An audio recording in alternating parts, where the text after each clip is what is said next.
ನಮಸ್ಕಾರ ಸ್ನೇಹಿತರೆ, welcome back to my channel. ಇವತ್ತಿನ ಒಂದು ವಿಡಿಯೋದಲ್ಲಿ ಅನ್ನಭಾಗ್ಯ ಮತ್ತು ಗೃಹಲಕ್ಷ್ಮಿ ಯೋಜನೆಗೆ ಸಂಬಂಧಪಟ್ಟ ಹಾಗೆ, ಅದರಲ್ಲೂ ಕೂಡ ಆಗಸ್ಟ್ ತಿಂಗಳ ಅನ್ನಭಾಗ್ಯ ಮತ್ತು ಸೆಪ್ಟೆಂಬರ್ ತಿಂಗಳು, ಅದರ ಜೊತೆಯಲ್ಲಿ ಗೃಹಲಕ್ಷ್ಮಿ 15ನೇ ಕಂತಿನ ಹಣದ ಬಗ್ಗೆ ಈಗ ನಿನ್ನೆ ನಾನು ಕಂಪ್ಲೀಟ್ ಡೀಟೇಲ್ ಹೇಳಿದ್ದೆ. ಈಗ ಆಲ್ರೆಡಿ ಬಿಡುಗಡೆ ಹಂತಕ್ಕೆ ಬಂದಿದೆ ಅಂತ ಹೇಳಿದ್ದೆ. ಯಾವಾಗ ಬಿಡುಗಡೆ ಆಗ್ಬೋದು ಎಲ್ಲದರ ಬಗ್ಗೆಯೂ ಕೂಡ ಕಂಪ್ಲೀಟ್ ಡೀಟೇಲ್ ತಿಳಿಸ್ಕೊಡ್ತೀನಿ. ಪೂರ್ತಿ ವಿಡಿಯೋ ನೋಡಿ. ನೀವೇನಾದರೂ ಹೊಸದಾಗಿ ನಮ್ಮ ಚಾನಲ್ ನೋಡ್ತೀರಾ ಅಂದರೆ ಸಬ್ಸ್ಕ್ರೈಬ್ ಮಾಡ್ಕೊಳ್ಳಿ. ಹಾಗೆ ಪ್ರತಿಯೊಬ್ಬರು ವಿಡಿಯೋಕ್ಕೆ ಒಂದು ಲೈಕ್ ಕೊಡುವ ಮೂಲಕ ಸಪೋರ್ಟ್ ಮಾಡಿ, ಓಕೆನಾ.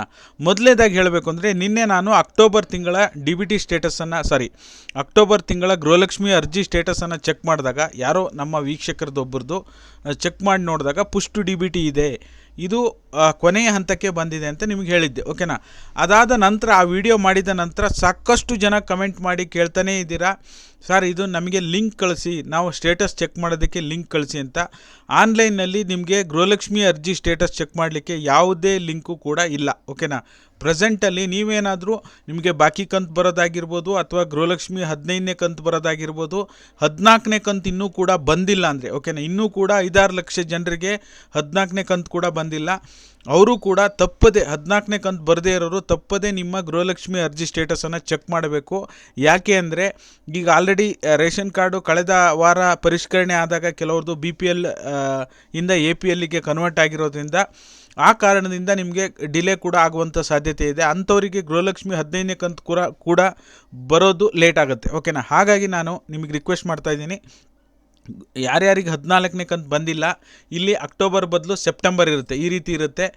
ನೀವು ಚೆಕ್ ಮಾಡಿದಾಗ ಸೆಪ್ಟೆಂಬರ್ 2024 ಇಲ್ಲಿ ಪುಷ್ ಟು DBT ಅಂತ ಇರುತ್ತೆ.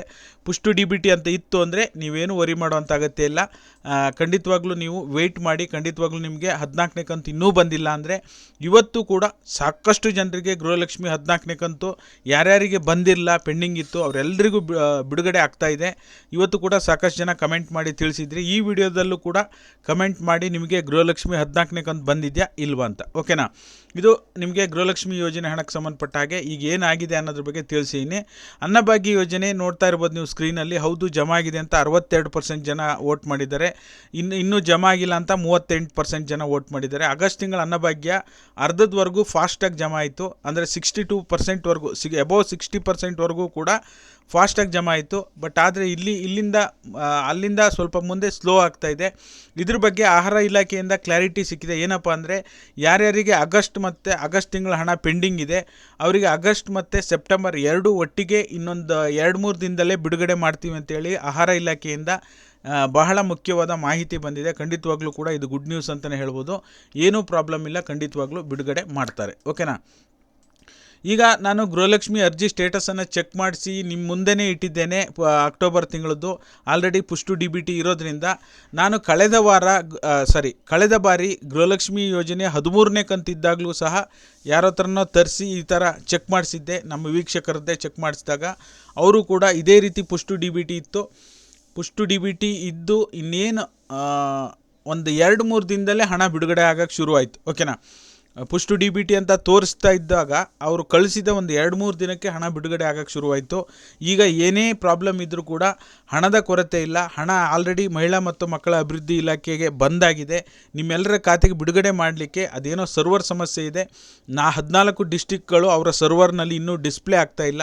ಒಂದು ಕಡೆ ಜಮಾ ಮಾಡಿ ಒಂದು ಕಡೆ ಜಮಾ ಮಾಡದೇ ಇರೋಗಾಗುತ್ತೆ ಅಂಥೇಳಿ ಎಲ್ಲ ಕಡೆನೂ ಒಂದೇ ಸರಿಗೆ ಜಮಾ ಮಾಡುವಂತಹ ಪ್ಲಾನನ್ನು ಮಾಡಿಕೊಂಡಿದೆ ರಾಜ್ಯ ಸರ್ಕಾರ, ಓಕೆನಾ. ಹಾಗಾಗಿ ನಿಮಗೆ ಡಿಸೆಂಬರ್ 5ನೇ ತಾರೀಕು ಒಳಗೆ ಅಂತೂ ಬಿಡುಗಡೆ ಆಗುವಂಥ ಸಾಧ್ಯತೆ ಇದೆ. ಯಾಕೆಂದರೆ ಇವತ್ತು ನವಂಬರ್ 27, ಡಿಸೆಂಬರ್ 5ನೇ ತಾರೀಕು ಒಳಗಡೆ ನಿಮಗೆ ಗೃಹಲಕ್ಷ್ಮಿ ಯೋಜನೆಯ 15ನೇ ಕಂತು ಬಿಡುಗಡೆ ಆಗುತ್ತೆ, ನಾನು ಕಳೆದ ಬಾರಿ ನೋಡಿರೋ ಪ್ರಕಾರ, ಓಕೆನಾ.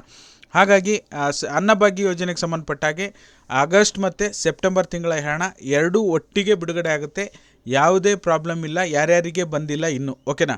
ಹಾಗಾಗಿ ಬಹುತೇಕ ಅಂದರೆ ಈಗ 60%ಗಿಂತ ಹೆಚ್ಚು ಜನರಿಗೆ ಬಿಡುಗಡೆ ಆಗಿರೋದು, ನೀವೇ ವೋಟ್ ಮಾಡಿರೋದಿದೆ, ನೀವೇ ಚೆಕ್ ಮಾಡ್ಬೋದು, ಓಕೆನಾ. ಇನ್ನು ಆಹಾರ ಇಲಾಖೆ ವೆಬ್ಸೈಟನ್ನು ಬದಲಾವಣೆ ಆಗಿರೋದ್ರ ಬಗ್ಗೆ ನಿಮಗೆ ಮಾಹಿತಿ ಕೊಟ್ಟಿದ್ದೆ. ಬಟ್ ಆದರೆ ನೀವಿಲ್ಲಿ ಗೃಹಲಕ್ಷ್ಮಿ ಹಣ ಬಂದಿಲ್ಲ ಅಂದರೆ ಗೃಹಲಕ್ಷ್ಮಿ ಅರ್ಜಿ ಸ್ಟೇಟಸ್ ಚೆಕ್ ಮಾಡಬೇಕು. ಅನ್ನಭಾಗ್ಯ ಹಣ ಬಂದಿಲ್ಲ ಅಂದರೆ ನೀವಿಲ್ಲಿ DBT ಸ್ಟೇಟಸನ್ನು ಚೆಕ್ ಮಾಡಬೇಕಾಗತ್ತೆ, ಓಕೆನಾ. ಬಟ್ ಆದರೆ ಇನ್ನೂ ಕೂಡ DBT ಸ್ಟೇಟಸ್ ಚೆಕ್ ಮಾಡೋದಕ್ಕೆ ಹೋದಾಗ ನಿಮಗೆ ಮಾತ್ರ ಪ್ರಾಬ್ಲಮ್ ಇದೆ ಅಂತ ನೀವು ತಿಳ್ಕೊಳ್ಳೋವಂಥ ಸಾಧ್ಯತೆ ಇದೆ.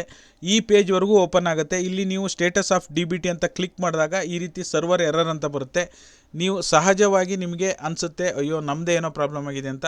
ಖಂಡಿತವಾಗ್ಲೂ ಆ ರೀತಿ ತಿಳ್ಕೊಳ್ಳೋಕೆ ಹೋಗಬೇಡಿ. ಖಂಡಿತವಾಗ್ಲೂ ಎಲ್ಲ ಕಡೆಯೂ ಕೂಡ ಇದು ಪ್ರಾಬ್ಲಮ್ ಇದೆ, ಓಕೆನಾ. ಆಮೇಲೆ ಇನ್ನೊಂದು ಪ್ರಮುಖವಾದ ಮಾಹಿತಿ ಏನಪ್ಪ ಅಂದರೆ, ಈಗ ಎಲ್ಲ ಕಡೆಯೂ ಕೂಡ ರೇಷನ್ ತೊಗೊಳ್ಳಿಕ್ಕೆ OTPಯನ್ನು ಕ್ಯಾನ್ಸಲ್ ಮಾಡಿದಾರಂತೆ. ಈಗ ಮಾಧ್ಯಮಗಳಲ್ಲಿ ಆ ವಿಚಾರ ಬರ್ತಾ ಇತ್ತು, ನಿನ್ನೆ ಕೂಡ ನೋಡಿದೆ ನಾನು. ಬಯೋಮೆಟ್ರಿಕ್ ಮೂಲಕನೇ ನೀವು ಬಯೋಮೆಟ್ರಿಕ್ ಮೂಲಕನೇ ರೇಷನನ್ನು ತೊಗೋಬೇಕಾಗತ್ತೆ. ಯಾರು ರೇಷನ್ 3 ತಿಂಗಳು ರೇಷನ್ ತೊಗೊಂಡಿಲ್ಲ ಅವರಿಗೆ ಅನ್ನಭಾಗ್ಯ ಹಣ, ನಿಮಗೆ DBT ಹಣ ಪೇ ಮಾಡೋದಿಲ್ಲ. ದಯವಿಟ್ಟು ಗಮನಿಸಿ. ಆದಷ್ಟು ಎಲ್ಲರೂ ಹೋಗಿ ಬಯೋಮೆಟ್ರಿಕ್, ಮನೆಯ ಒಬ್ಬರು ಸದಸ್ಯರು ಹೋದರೂ ಸಾಕು. ನೀವು ಹೊರಗಡೆ ಇದ್ದೀರಾ ಅಂದರೆ ನಿಮ್ಮ ಅಪ್ಪ ಅಮ್ಮ ಅಥವಾ ಯಾರಾದರೂ ಕಳಿಸಿ ನೀವು ಬಯೋಮೆಟ್ರಿಕ್ ಮೂಲಕನೇ ರೇಷನನ್ನು ತೊಗೋಬೇಕಾಗತ್ತೆ, ಓಕೆನಾ. ಹಾಗಾಗಿ ಎಲ್ಲ ಪ್ರಮುಖ ಮಾಹಿತಿಗಳ ಬಗ್ಗೆ ನಿಮಗೆ ಮಾಹಿತಿ ಕೊಟ್ಟಿದ್ದೇನೆ, ಇನ್ಫಾರ್ಮೇಷನ್ ಕೊಟ್ಟಿದ್ದೇನೆ. ಮಾಹಿತಿ ಇಷ್ಟ ಆದರೆ ಪ್ರತಿಯೊಬ್ಬರು ವೀಡಿಯೋಕ್ಕೊಂದು ಲೈಕ್ ಕೊಡೋ ಮೂಲಕ ಸಪೋರ್ಟ್ ಮಾಡಿ.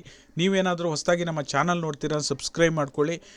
ಇದೇ ರೀತಿ ಉಪಯುಕ್ತ ಮಾಹಿತಿಗಾಗಿ ವಿಡಿಯೋನ ಆದಷ್ಟು ಶೇರ್ ಮಾಡಿ. Thank you so much for watching.